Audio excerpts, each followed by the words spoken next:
경제 소식을 빠르게 전달해 드립니다. 네, 오늘 굿모닝 경제는 석병훈 이화여대 교수와 함께하겠습니다. 교수님 어서 오세요. 어서 오세요. 네, 오늘은 방한 중인 제니 델런 미 재무장관 소식부터 좀 살펴보도록 하겠습니다. 네. 최근에 이제 환율이 올라가면서 토마스와프 체결에 대한 기대가 좀 높아지고 있는데요. 직접적인 언급이 없었는데 그 체결될 가능성이 아직 남아 있습니까? 저는 체결될 가능성은 없다고 봅니다. 네. 일단은 이번에 원론적인 어제 그 언급만 기재부에서 발표를 했는데요. 네.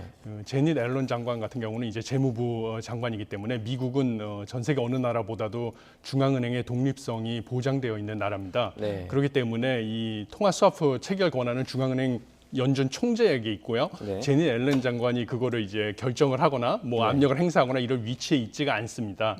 그리고 제가 알고 있는 바에 따르면 미국은 지금 기축통화국에는 준기축통화국에 준하는 이미 5개국과 상설 통화 스와프를 체결하고 나머지 동맹국이나 다른 나라하고는 상설 통화 스와프가 아닌 상설 피마 리포 퍼실리티에 가입하는 그런 계약을 체결하는 방향으로 네. 정책을 추진하는 걸로 방향침을 정한 것으로 알고 있습니다. 네. 그래서 저희가 이 미국한테 무리하게 상설 통화 스와프 계약을 체결하자고 요구를 하게 되면 네. 이제 국가 간의 외교에서는 이제 우리가 뭐 저쪽에다 요구하는 게 있으면 우리도 저쪽에 내어줄 게 있어야 되잖아요.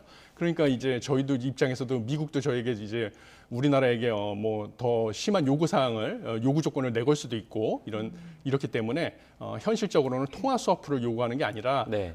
상설 피마 리포 계약 지금 현재 작년 연말에 600억 달러 규모로 체결이 돼 있습니다. 네. 이거의 한도를 오히려 증액을 하는 것이 현실적인 옵션이 될 거고요. 네. 물론 이것도 미 연준 의장의 권한입니다.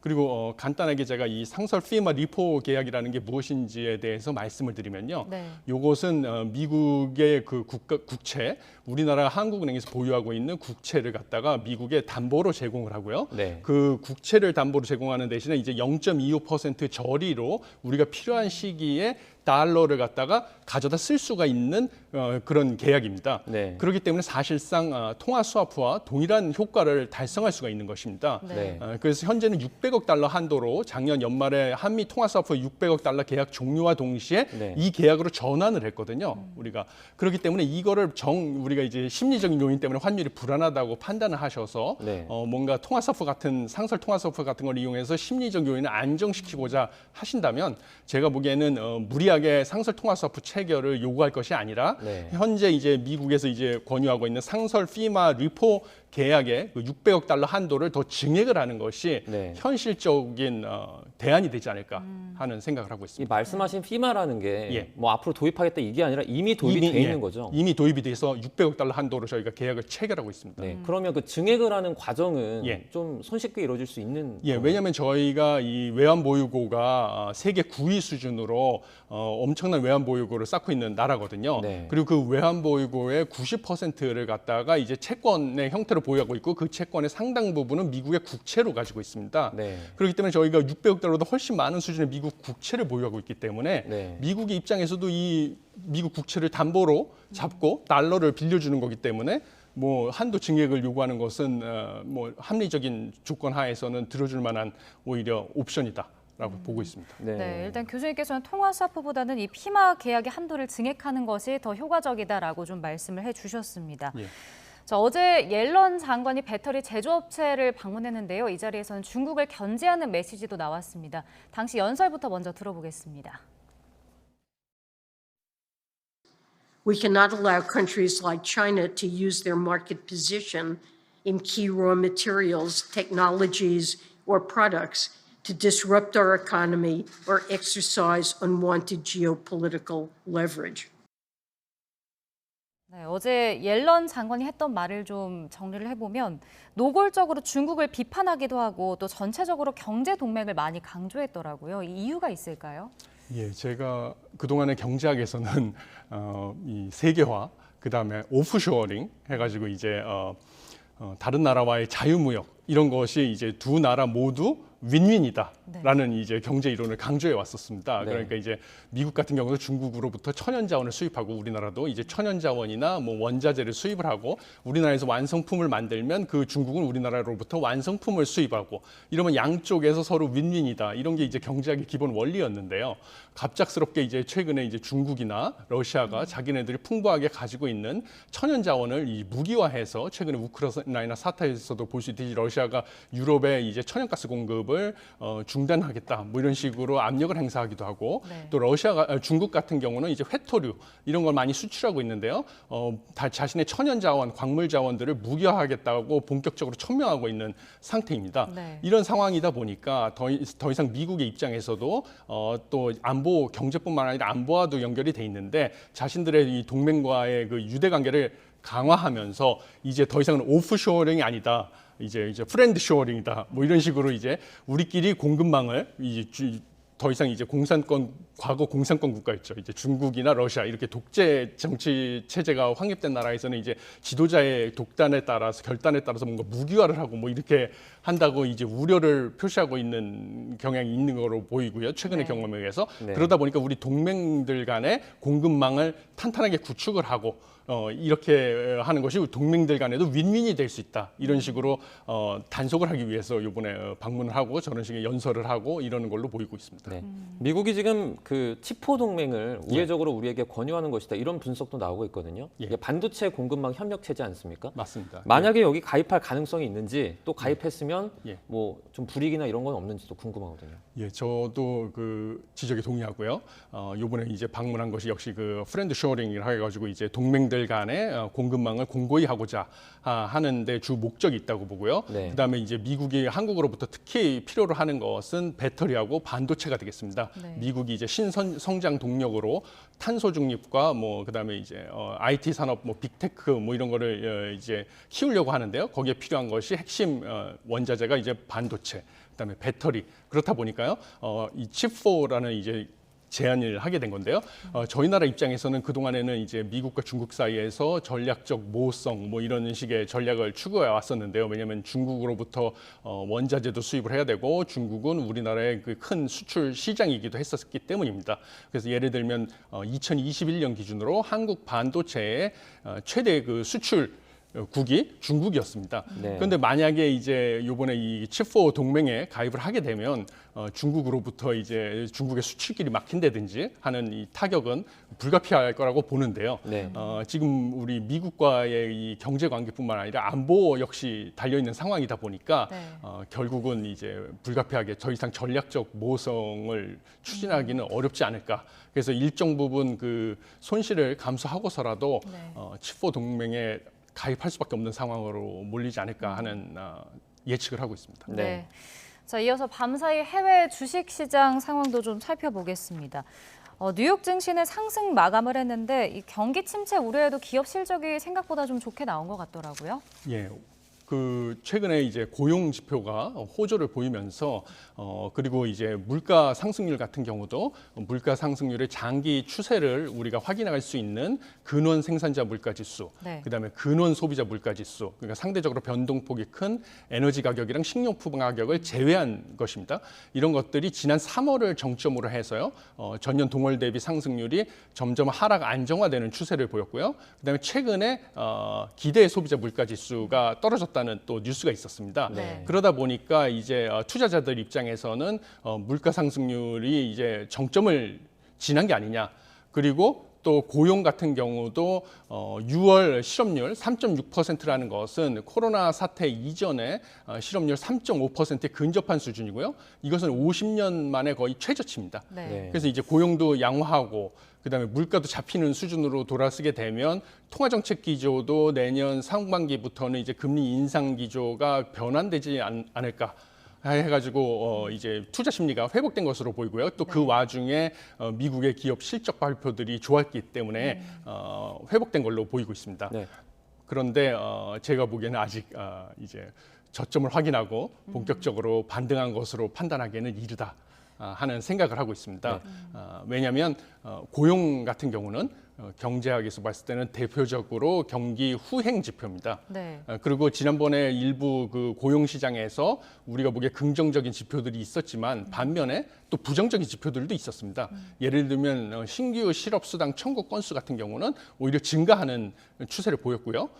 그래가지고 혼재되는 상황을 보였지만 고용 같은 경우는 아까도 말씀드렸듯이 경기 변동에 있어서 후행 지표였고요. 네. 그다음에 경기 변동 관련해서 그 GDP 전분기 대비 성장률 같은 경우는 1분기에 이미 마이너스 성장을 보였고 2분기 성장도 마이너스 성장이 예측되고 있습니다. 네. 그래서 기술적으로는 경기 침체 상황으로 예측이 되다 보니까 아직은 이제 경기 침체 우려가 있어서 경기가 침체가 될 경우에는 이제 주가가 추가로 하락이 될 위험도 있다. 이렇게 보이고 있습니다. 네. 고용 말씀을 해주셔서 이제 뭐 애플의 긴축 소식 때문에 그 중간에 그 주가가 좀 이렇게 출렁이기도 했고요.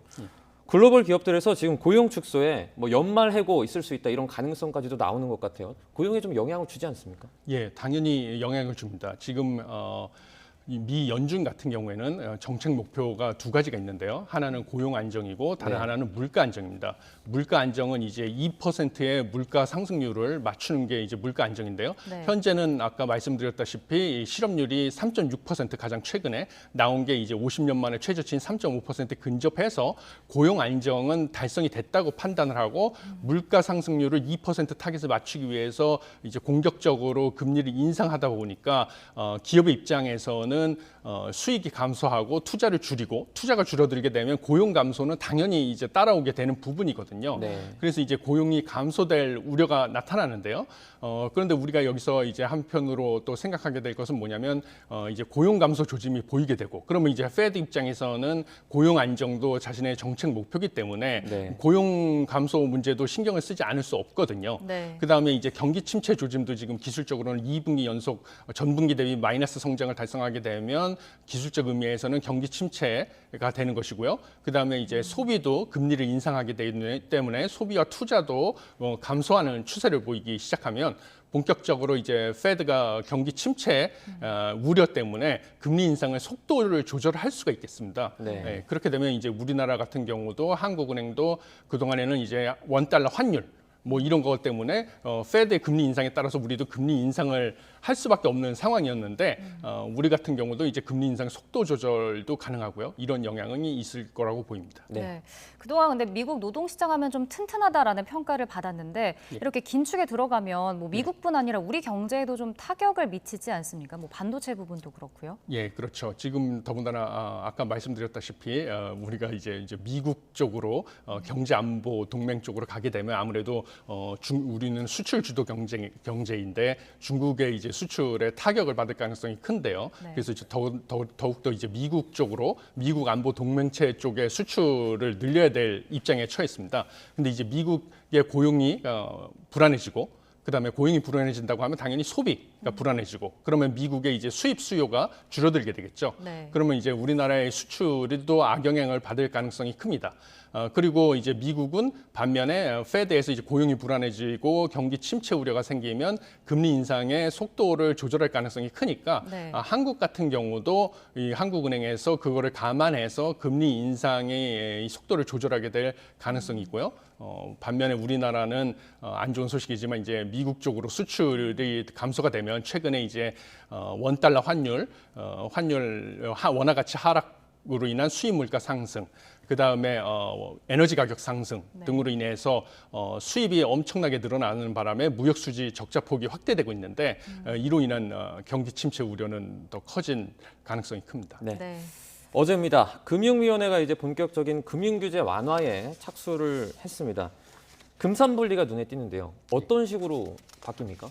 네, 기존에는요 옛날에 금융하고 산업이 합쳐져 있으면 금융기관은 이제 특유의 정부의 비대칭성 문제를 해소하기 위해서 산업에서 이제 돈이 필요할 경우에 그 산업의 투자의 위험성 이런 것을 철저하게 평가를 해가지고 금융기관에서 돈을 대출을 하고 뭐 이런 기능을 해야 되는데 네. 금융기관과 산업이 합쳐져 있게 되면 자기가 가지고 있는 산업에 대해서는 이런 투자에 대한 위험성 평가를 대충 하고 금융을 저 예금을 제공해 줬다가 대출을 제공해 줬다가 이제 손실을 보고 이럴 위험이 있어서 네. 금산분리를 엄격하게 적용을 했었습니다. 그래가지고 지금 예를 들면 이제 금융지주 같은 경우는 비금융회사 주식의 5% 이상을 보유할 수 없게 돼 있고요. 네. 은행과 보험사는 원칙적으로 다른 회사 지분의 15% 이상 출자가 불가하게 돼 있는 상황입니다. 그렇지만 상황이 많이 변해서요. 이제 최근의 기류는 금융과 비금융 산업 간의 이제 경계가 불분명해진 시대가 됐죠. 네. 그리고 반면에 또 빅테크 기업인 일부 빅테크 기업 같은 경우는 이제 금융업 진출이 허가가 돼서 인터넷 은행도 반면에 갖고 있는 그런 상황이 돼 있습니다. 네. 그러다 보니까 이제 금융 산업 같은 경우, 은행 같은 경우는 우리는 왜 그러면 반대로 다른 연관 산업에 투자를 못 하냐? 우리만 계속 경쟁해서 뒤처지게 되는 게 아니냐? 뭐 이런 불만이 있었던 게 사실입니다. 네. 그러다 보니까 요번에 이제 규제를 풀어주게 돼서 일부 완화해주면 이제 금융 산업이, 은행 산업이 연관성이 있는 이제 IT 산업 쪽으로 투자를 확대하거나 아니면 부동산 산업 이런 쪽으로 이제 투자를 확대하고 그래서 이제 지분을 늘리고 자회사를 두거나 이런 네. 식으로 해가지고 시너지 효과를 창출할 수 있는 길이 열릴 것으로 보입니다. 네. 교수님 이거 좀 분명히 하자면 예. 금융업의 비금융업은 제한이 이제 풀리는데 예. 반대로 이제 그러니까 산업자본에서 금융업 진출까지는 풀리는 게 아니죠. 예, 그건 아직 아닙니다. 그것은 네. 이제 차후에 또 지켜보고 결정을 하자. 뭐 이런 식으로 아직 확답을 하진 않았습니다. 예. 네. 일단 금산분리가 금융산업에서는 좀 족쇄처럼 여겨졌기 때문에 업계에서는 환영하는 분위기인데 분명히 좀 뭐 부작용도 우려가 되는 상황이고 또 개선점도 있을 것 같은데 어떤 것들이 있나요? 예, 가장 큰 부작용은 원래 금산분리를 도입한 취지에 있죠. 이제 본인이 이제 금융업 쪽이 아니라 금융기업들이 다른 산업으로 이제 투자를 해서 지분을 갖게 되면 아무래도 이제 대출을 할 때 그 신규 투자에 대한 위험성 심사를 갖다가 허술하게 해가지고 그 투자 실패로 인해서 큰 손실을 떠안을 가능성이 있기 때문에 그런 쪽에 대한 리스크를 관리하는 데 있어서 금융위원회나 금융감독원이 더 이제 유의를 점을 둬야 된다고 생각을 합니다. 예. 알겠습니다. 알겠습니다. 오늘 여기까지 듣도록 하겠습니다. 석병훈 이화여대 교수와 함께 경제 이슈들 짚어봤습니다. 고맙습니다. 고맙습니다. 감사합니다.